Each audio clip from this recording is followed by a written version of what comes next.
Alrighty, let's check up on the Vaki. Check. Okay, check. It's good. Let's see. This one's a little odd. Okay, move around the blades. Okay. Check. Okay, yeah, this is good check. Okay, let's check on this. What? Wait a sec.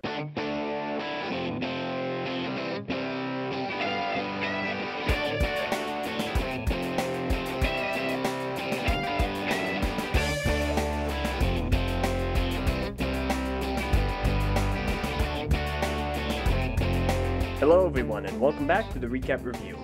Today I'm going to be going over the first of the 2004 Titans and one of two of Dark Hunters released in 2004. Today I will be going over Nidhiki. Set number 8622. The approximate amount of parts in the set is 170, and the approximate price at time of release was $20. So right off the bat, this is a very unique set. I do not believe that before Nidhiki we have gotten a Titan with more than two legs. Now, granted, I may be wrong. It's late here, so correct me if I am wrong. My apologies in advance if I am. But let's get right into the pros, the best part about the set. Right off the bat, I would like to say that a pro would be its unique build.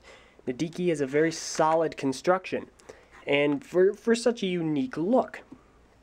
He stands very properly, no balance issues whatsoever, and he looks quite menacing. Now the pro would probably be the function in his head. Having a Vaki head, if you press inward on these two silver bits here, the disc will fly, and fly it will do well. Speaking of the disc, it is a Onumetru Kanoka disc, and the code 638 is specific to the Nidhiki set.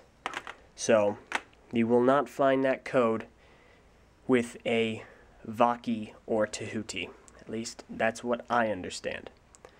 Now the pro would easily be his functions. Now he has numerous different functions, specifically in his arms and legs. The arms, he has these large pincers.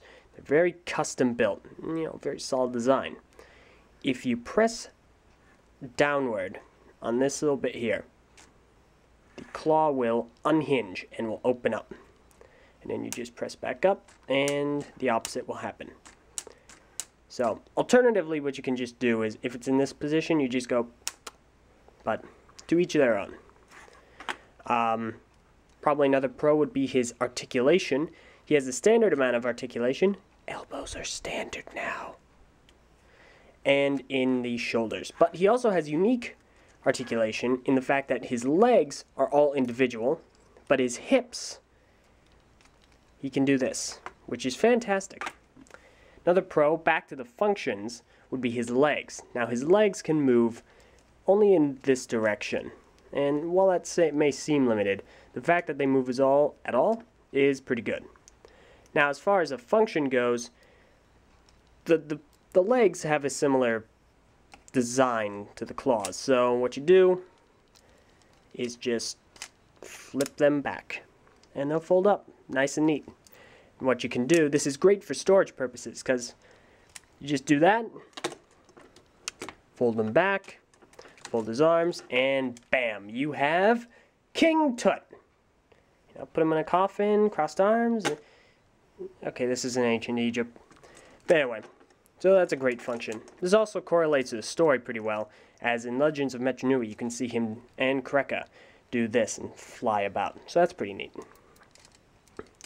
So overall, it's a really great set. Another pro I'd have to say would be a consistent color scheme of silver, green, and black, and a little bit of dark gray. So overall, very solid, which is fantastic and rare to see nowadays. So overall, those are the pros. Obviously a very solid set and a good Titan, although it may seem like there's not much there. Build-wise, he's kind of small in comparison. However, it is time to move on to the cons, the worst part of the set. So let's jump right into that. Right off the bat, I would have to say a con would be the green blob attached to the head.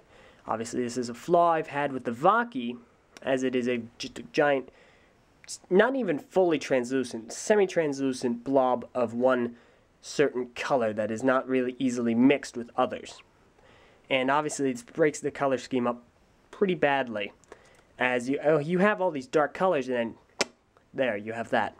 Obviously it's good that they went with green as opposed to orange or a bright yellow or something like that, but still it definitely breaks up the darker shades. Speaking of color schemes, blue pin, as well as the tan pins down here. Now granted, you could argue the blue pin, because it is only one.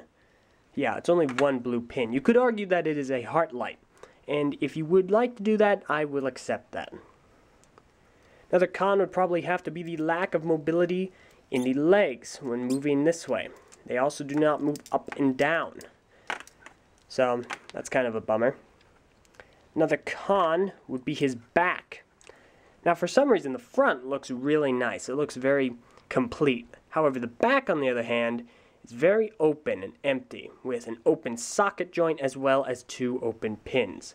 For some reason it just looks very unfinished and kind of detracts from the look of the set. So that is a bit of a shame.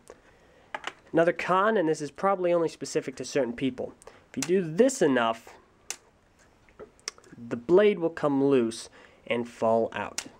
Now I've heard this is also a problem with some early 2001 Mata sets, but it's a fairly common occurrence with a lot of the Takanuva blades. So probably the last con I can think of to bring to the table is that his arms cannot move outward like this. They are limited mainly to a front to back motion. While they still have a lot of mobility, just can't do that, which is a shame. So I'd say that about wraps it up as far as that's concerned. Just some cons, but overall a very solid set. So I think I'll end the review right there. That has been Nidhiki. I hope you have enjoyed the review, and if there's anything I have missed or may have forgotten about, please let me know. Please join me next week when I go over the second Dark Hunter, Kreka. I hope to see you all there, and once again, thank you very much for watching.